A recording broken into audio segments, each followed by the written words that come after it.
Hvala lepa za besedo.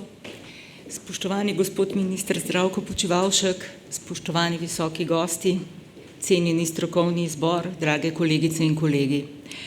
Dovolite mi, da vas najprej lepo pozdravim v imenu Gradbenega inštituta ZRMK, enega od soorganizatorjev današnjega dogodka. Veseli me, da izzivi in trendi na področju stavb in zelenega dogovora pritegnajo toliko različnih deležnikov gradbene verige k iskanju trajnostnih rešitev in dobrih poslovnih idej. Vsebino strokovnega posveta Stavbe in zeleni dogovor smo sooblikovali v okviru lani pričetega 8-letnega integralnega projekta Life IPA Care for Climate, ki poteka pod koordinacijo Ministrstva za okolje in prostor in ga sofinancira Evropska komisija v okviru programa Life ter Ministrstvo za okolje in prostor iz sredstev Sklada za podnebne spremembe.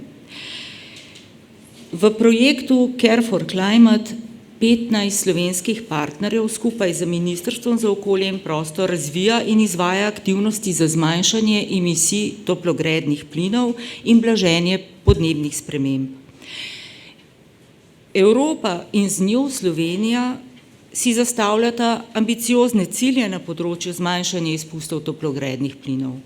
Ciljamo na razogljičenje stavbnega fonda do leta 2050, kar zahteva gradnjo visoko učinkovitih stavb, intenzivno prenovo obstoječega stavbnega fonda, prehod na oskrbo z energijo iz obnovljivih virov, izbiro gradbenih materialov z manjšim ogljičnim odtisom iz recikliranih surovin in odprta vrata za nove zelene tehnologije ter informacijske rešitve v stavbah. Prav zato je gradnja trajnostnih stavb, ki sledi okoljsko, ekonomsko in družbeno pomembnih vidikom kakovosti stavbe, ključen sestavni del širšega prehoda na podnebno nevtralno gospodarstvo. Evropa razvija sistem kazalnikov za trajnostno gradnjo Levels, ki ga pri nas v sklopu projekta Care for Climate prilagajamo slovenskemu okviru in robnim pogojem. Življenjska doba stavb je dolga. Gradimo in prenavljamo jih torej za naslednje generacije.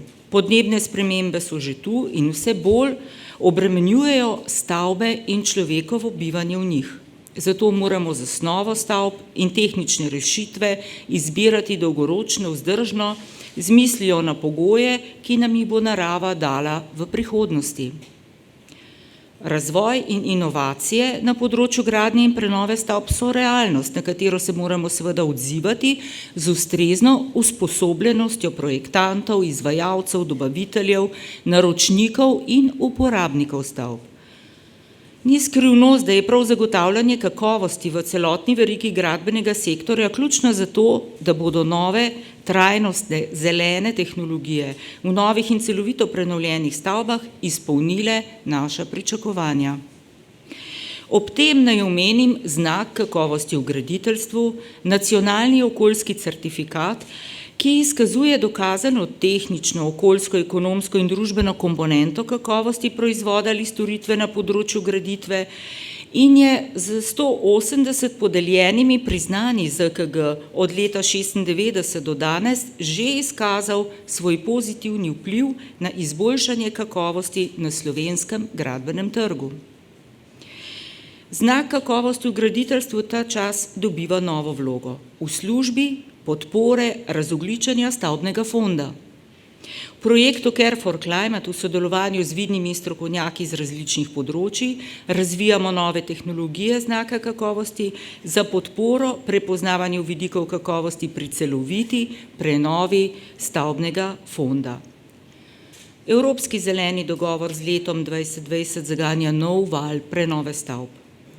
Zato je ob tem še posebej pomembno, da bomo nove tehnologije za razogljičenje stavb podprli z ustrezno usposobljenimi deležniki v gradbeni verigi, da bomo znali prepoznati kakovost pri gradnji in prenovi in da bomo primere dobre prakse lahko tudi izpostavili kot zgled. Vsem nam želim uspešno delo na današnjem posvetu.